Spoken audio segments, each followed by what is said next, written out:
আজকের এই ভিডিওতে আমরা এমন একটি গুরুত্বপূর্ণ আপডেট নিয়ে আলোচনা করতে যাচ্ছি যেটির জন্য হাজার হাজার মানুষ দীর্ঘদিন ধরে অপেক্ষা করেছিলেন। বিশেষ করে যারা মালয়েশিয়া যাওয়ার জন্য প্রস্তুতি নিচ্ছেন অথবা অনেক আগে থেকেই চেষ্টা করছেন কিন্তু বিভিন্ন কারণে যেতে পারছিলেন না, তাদের জন্য আজকের এই তথ্য অত্যন্ত গুরুত্বপূর্ণ হতে যাচ্ছে। তাই ভিডিওটি শুরু থেকে শেষ পর্যন্ত মনোযোগ দিয়ে দেখার জন্য অনুরোধ রইল। এবং ভিডিওটি শুরু করার এই পর্যায়ে আপনাদের কাছে একটি ছোট্ট অনুরোধ থাকবে, আপনারা যারা এখনও আমাদের চ্যানেলটি সাবস্ক্রাইব করেননি তারা এখনই সাবস্ক্রাইব করে নিন এবং পাশে থাকা বেল আইকনটি অন করে রাখুন, যাতে মালয়েশিয়া সহ বিদেশ যাওয়ার সর্বশেষ আপডেট এবং গুরুত্বপূর্ণ তথ্য সবার আগে আপনারা পেয়ে যান এবং কোনো গুরুত্বপূর্ণ খবর মিস না হয়। বন্ধুরা, আপনারা জানেন মালয়েশিয়া বাংলাদেশের অন্যতম বড় শ্রমবাজার, যেখানে প্রতি বছর হাজার হাজার মানুষ কাজ করার সুযোগ পেয়ে থাকে এবং তাদের পরিবারের আর্থিক উন্নয়নে গুরুত্বপূর্ণ ভূমিকা রাখে।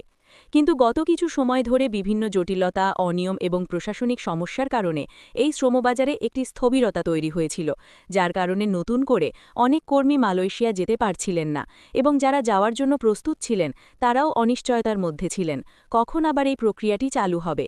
অবশেষে দীর্ঘ অপেক্ষার পর নতুন করে একটি গুরুত্বপূর্ণ আপডেট সামনে এসেছে, যেখানে বলা হচ্ছে যে আগামী ২৮ মার্চ থেকে মালয়েশিয়া কলিং ভিসা কার্যক্রম চালু হতে যাচ্ছে এবং ১০ এপ্রিল থেকে মেডিকেল কার্যক্রম শুরু হবে নতুন শর্তে।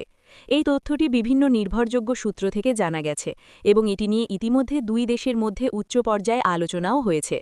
সাম্প্রতিক সময়ে মালয়েশিয়ার প্রেসিডেন্ট আনওয়ার ইব্রাহিম এবং বাংলাদেশের প্রধানমন্ত্রী তারেক রহমানের মধ্যে একটি ভার্চুয়াল বৈঠক অনুষ্ঠিত হয়েছে বলে জানা গেছে।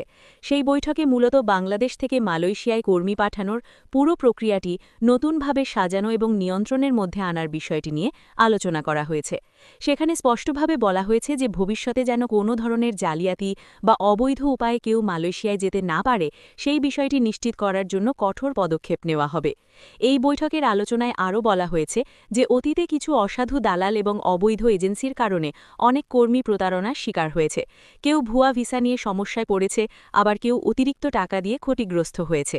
তাই এবার নতুনভাবে যখন এই কার্যক্রম শুরু করা হবে তখন পুরো বিষয়টি আরও স্বচ্ছ এবং নিয়ন্ত্রিতভাবে পরিচালনা করা হবে এবং শুধুমাত্র সরকার অনুমোদিত লাইসেন্সপ্রাপ্ত রিক্রুটিং এজেন্সির মাধ্যমেই কর্মী পাঠানো হবে।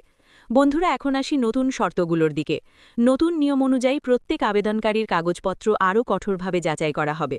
কোনো ধরনের ভুল তথ্য বা ভুয়া ডকুমেন্ট থাকলে আবেদন সরাসরি বাতিল করা হবে। এমনকি